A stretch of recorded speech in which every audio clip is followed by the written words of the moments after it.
Darwin, bonjour. Bonjour, Merci tout d'abord d'accepter de faire cette interview pour Art Délistique. merci à vous. Je vais dans un premier temps te demander de te présenter, donc de nous donner ton âge, tu viens d'où? D'accord.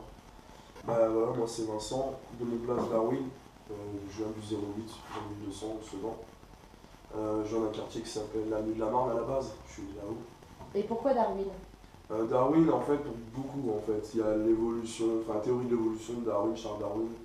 Pour certains, pour d'autres, d'après ma sœur, c'est le petit singe dans la famille de la jungle, qui a ce côté un peu malin et intelligent de pouvoir parler et de se faire comprendre par un être humain. Enfin, je trouvais ça un peu. Le mélange des deux m'a beaucoup plu, donc du coup j'ai pris ce blaze en fait. Mais c'est un enchaînement de plusieurs blazes, c'est pour ça Darwin, l'évolution, ça rejoint aussi mon passé, ce que j'ai fait, par où je suis passé, D'accord. Donc toi tu fais du reggae, rap, raga. c'est bien ça. Tu as commencé il y a combien de temps? Et comment? Comment t'en es venu à écrire, à chanter? Mais en fait ça a commencé tout jeune. Bizarrement ça a commencé par le dessin. J'ai commencé à dessiner avant d'écrire. Et beaucoup de gens venaient dire à mon père, c'est bizarre, ces dessins sont parlants. Alors j'ai essayé d'écrire, j'ai écrit d'abord des petits poèmes qui n'avaient pas trop de sens en réalité. Quoi. C'était beaucoup imagé, mais il n'y avait pas de termes exacts pour dire ce que j'avais en tête. Quoi. Et c'est par la suite, en poussant justement l'écriture, donc l'évolution de l'écriture, encore une fois, Darwin rejoint aussi un peu ce truc-là, c'est de partir d'un truc qui n'a pas de sens pour au final aboutir sur quelque chose qui en a un. Et c'est un peu ma philosophie de vie aussi, dans le sens où je fais les choses par moi-même, j'essaie d'évoluer par moi-même et non pas par quelqu'un, ou passer par une substitution, c'est-à-dire une connaissance telle quelle. J'aurais besoin de l'école pour savoir ce que je sais, par exemple. Je sais les choses de base que chaque être humain sait quand il va à l'école, mais après, le restant de ce que moi je sais de la vie, je l'ai appris tout seul en écoutant les gens, surtout aussi. Ça passe beaucoup par le relationnel. Tu as amené justement cette bascule après vers l'univers musical. Pourquoi celui-là, le reggae Est-ce qu'il y a un ordre, d'abord le rap, le reggae après? Beaucoup d'artistes qui sont passés par le rap avant. Et moi c'est surtout des rappeurs qui me donnaient envie de faire ça, comme Nino.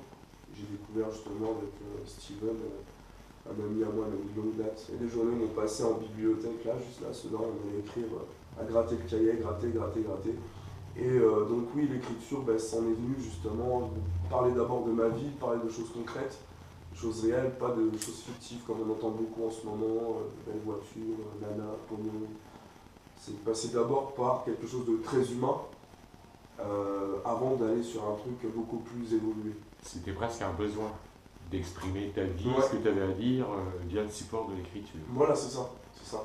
Et le rap s'y prêtait bien, puisque par le rap, moi j'ai connu le rap gangsta comme on l'appelle, j'ai connu le rap conscient, j'ai connu le rap un peu ego trip, enfin voilà, j'ai connu tout ça, et je me reflétais plus dans le rap conscient, bon quelque chose d'écrit, de poussé, de vrai, sans pour autant dire que les gangsters étaient des gens méchants ou que ce soit faux ce qu'ils disent. Hein. C'est souvent la différence qu'on fait entre le rap de la côte Est et le rap de la côte Ouest. Toi, c'était plus ce versant presque littéraire du rap. Voilà, ouais, c'est qui ça, c'était t'intéressait. vraiment dans pousser l'écriture et j'ai trouvé ça normal de passer du rap au reggae dans mon sens à moi parce que le reggae c'est une musique assez fédératrice. Passer du rap au reggae, je trouvais ça bien en même temps aussi dans l'évolution de le faire.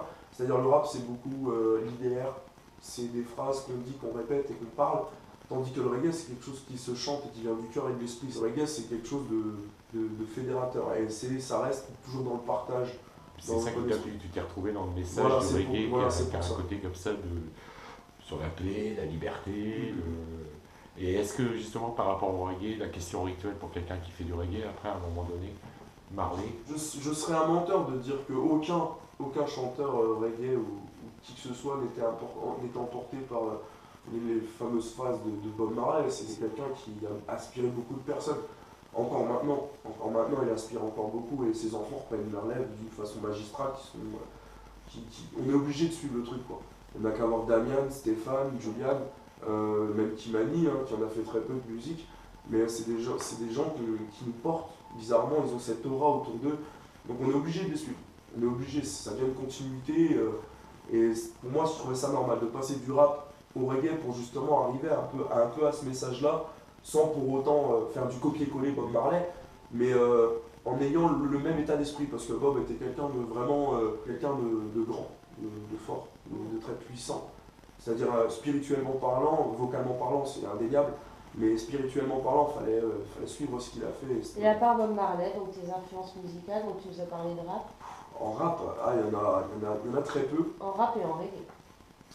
Rap, j'ai commencé par FAB, ça date des années 80-90, c'est hyper vieux. Après, il y a eu MC Solar, ça tombait dans l'époque 90. Après, bon, pour ceux qui savent, il y a eu Booba au temps du Lunatic, j'ai bien aimé aussi. Après, il y a eu Bédil, il y a eu Youssoufa. Ça reste des artistes de grande envergure, avec un message assez fort, puisque c'est aussi dans le sens où ce sont des gens aussi qui font des choses concrètes. Bédil, pour le citer, il sort que ça, des sons conscients, avec une histoire, avec un sentiment, et à côté de ça, il va dans des lycées, des collèges, il fait des actions concrètes. C'est-à-dire c'est pas quelqu'un qui va parler pour ne pas faire, ou parler pour dire faites ce que je fais, mais faites pas ce que je pense, en quelque sorte, parce que c'est les trois quarts font ça. C'est pour ça que je continuerai à suivre le rap, dans le sens où ces rappeurs-là m'aident vraiment, parce que quelque part, leur message il ressemble à ce que je fais aujourd'hui. Hein. Ça ressemble exactement à ce que je fais, c'est du partage, du love à fond la caisse. J'y vais et je donne à 100%. Quoi. Encore il n'y a pas longtemps, on m'a appelé pour faire un concert. On m'a dit tu demandes combien en cachet? Je veux pas de cachet, je veux pas d'argent, je fais pas de la musique pour l'argent. Beaucoup le font, c'est leur problème, c'est leur droit. Personnellement, c'est pas mon cas. La musique c'est quelque chose de libre. C'est à la portée de tout le monde. Pourquoi faire payer des gens pour écouter ton message, pour écouter ce que tu as à dire? C'est la notion que je comprends pas. Qu'on fasse payer les salles, qu'on fasse payer les bars, qu'on fasse payer les endroits, je ne dis pas. Les gens qui viennent. Et est-ce que justement à un moment donné tu vas quand même envisager d'en vivre ou devenir professionnel Ouais, mais ça restera dans le partage. Je veux dire par là, c'est j'en vivrai, mais je serai pas le seul. Je peux pas devenir quelqu'un de centré sur moi-même. Je peux pas être centré sur moi-même parce que j'ai pas été élevé comme ça déjà. C'est un petit peu d'humilité, c'est un peu. Je suis moi-même en fait. Je suis moi-même. Quand je chante, je suis moi-même. Il n'y a pas de faux semblant. Je cherche pas à montrer quelqu'un d'autre que ce que je ne suis déjà. Je suis quelqu'un de très ouvert. Je suis quelqu'un qui, je donne beaucoup de moi-même. On m'en a donné aussi, hein, attention, je dis pas, hein, on m'a donné vachement, on m'a donné beaucoup. Mais ce que je veux dire par là, c'est que je ne cherche pas à faire de la musique pour être égoïste. Déjà, la musique en elle-même, c'est du partage. C'est un rapport très humaniste, avec la spirituel musique, ouais. avec la musique. J'en suis amoureux de la musique. La musique chez toi n'est pas du divertissement, c'est presque vital. De l'oxygène. Ouais, c'est carrément ça, parce qu'il y a des jours où je me retrouvais seul et j'avais que la musique. Tu parles à quelqu'un, les trois quarts du temps, t'es pas écouté. Ils écoutent Darwin, ouais, ils l'écoutent. Quand t'es Vincent, bizarrement, ils t'écoutent pas. Alors que tu vas peut-être essayer de leur faire passer la même chose en étant Vincent. Voilà, et je suis pas écouté. Et pourtant, Vincent, c'est quelqu'un, je dis pas, après oui, j'ai cette forme j'appelle ça de la schizophrénie contrôlée. J'ai deux personnes en moi, je le sais très bien. Mais c'est pour vraiment dissocier, je dirais pas le bien du mal, mais juste dissocier la vie extérieure de la vie intérieure. Ma vie intérieure, c'est ma vie personnelle. Tandis que ma vie extérieure, je la retranscris sur scène parce que les gens veulent savoir. La personne que je retranscris quand je suis sur scène, c'est moi, ça reste moi, hein. Mais c'est quelqu'un d'autre. C'est pas Vincent. Alors, parlons méthodologie de travail. Comment tu procèdes? Donc, tu joues pas d'un instrument, tu écris. Beaucoup. Tu écris comment? Qui t'apporte tes musiques? Est-ce que tu écris sur musique? Est-ce que tu écris et après tu demandes à ce qu'on pose un son dessus? Comment ça se passe? La plupart du temps, je vais pas dire que je fonctionne à l'envie, parce que l'envie je l'ai H24, donc c'est surtout une instru. C'est à partir d'un clic tout bête sur internet, je vais entendre une musique, ça va vachement me motiver, je me dis là, il faut que j'écrive quelque chose. Et forcément, ça passe par un sentiment, ça passe par un mot, ça passe par une pensée, ça passe par les choses qui m'entourent au final. Et quand j'arrive sur une instru, et que je sais déjà le sentiment qu'elle me donne, ça me donne déjà le thème. Elle te fait passer par plein de choses. Et forcément, il y a toujours un sentiment qui se démarque. Quand je commence à écrire, c'est que ça part d'un sentiment. Ça faut que ça vienne de là. Si ça vient pas de là, c'est pas la peine. Les gens vont pas le ressentir. Quand je balance un texte que j'ai écrit parce que je devais l'écrire, les gens sont moins réceptifs. J'ai remarqué. Tandis que si c'est un son que j'ai fait avec le cœur, attention, la manière d'interpréter, comme je dis, ça passe par le flow. C'est-à-dire ça passe par les gimmicks de phrases, les techniques de phrases, tout ça, le phrasé, la façon de le poser, la façon de le dire, l'intonation d'y mettre, l'intensité que ça te donne, ça te donne un truc et ce truc, tu le transformes pour pouvoir le poser. Et une fois que tu l'as posé, Là, tu te dis, ah ouais, c'est ça. Étant pas musicien, justement, après, comment tu fais justement par rapport aux instruments? Tu fais un travail de production, ou est-ce que après tu donnes ça à des musiciens, un guitariste par exemple? Bah, ces derniers temps, je fonctionne avec un Selecta qui vient, enfin, un DJ Selecta, qui vient de Bretagne, dédicace à lui, Selecta Anto, avec qui j'ai monté le crew Lion Jam Sound, et donc on officie beaucoup dans le Maine-et-Loire. C'est pareil, il a un avis aussi. Comme on est un crew et qu'on fonctionne à deux, et comme je dis, la musique c'est le partage, avant de travailler sur une instru, même si moi je la sens bien, je lui envoie, lui il me dit ce que lui il en pense, et là c'est de là que débouche le son final, c'est que c'est lui il donne son accord et je donne mon accord aussi. Si l'accord vient des deux côtés, c'est que c'est un bon son et on sait très bien que ça va passer et que ça va être génial. S'il y a des arrangements à faire, des trucs comme ça, voilà, la production, tout ça, si elle a des impératifs, on essaie de trouver un terrain d'entente. Il y a bien quelque chose à faire, moi je la sens, eux la sentent comme ça, ils pensent que je peux aller dessus, je vais dessus. Ils aiment bien, j'aime bien, impeccable. Maintenant, est-ce que sonorité, est-ce que ça sonne, est-ce que ça plaît, est-ce que c'est un truc qui fait bouger, tout ça c'est des décisions qui se prennent au fur et à mesure du truc, mais c'est assez rapide, ça prend une semaine, une semaine.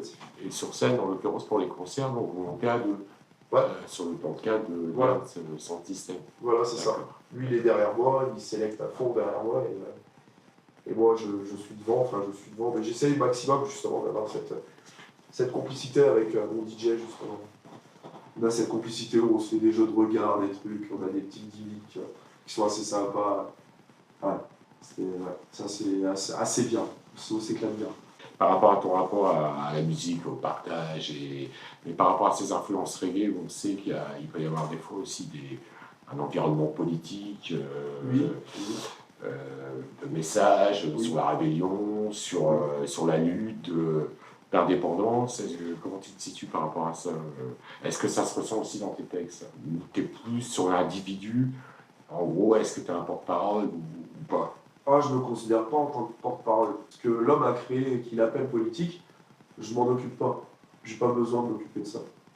Je laisse ça aux grands de ce monde, comme il le dit si bien. Comme il s'auto-proclame, c'est un peu ça, ouais. Donc on va parler un peu de ton actu et de tes projets à venir, si tu as envie d'en parler. Alors, mon projet qui arrive le 7 février en première partie de Kifas Carnier, on a cette scène-là qui est prévue. J'ai une tournée aussi prévue avec un frangin de La Réunion, Mix Lion. Il a une tournée en 2015 en France et je suis son guest d'honneur. On arrive à la petite question rituelle de fin, c'est pas la plus simple. Qu'est-ce que tu as envie de dire aux gens qui vont venir consulter le site pour les amener à consulter ta chaîne YouTube, ton espace SoundCloud, tes pages Facebook et éventuellement, si tu es dans le coin ou même sur Nantes, puisqu'il y a des gens qui bougent, à venir te voir en concert? Écoutez ce que j'ai à dire. Si vous avez envie d'écouter un vrai message, ce que je pense qui est un vrai message de mon côté, venez voir. Ceux qui ne savent pas, par exemple, ceux qui ne savent pas et qui veulent découvrir le personnage, bien sûr, je les invite. Bien sûr.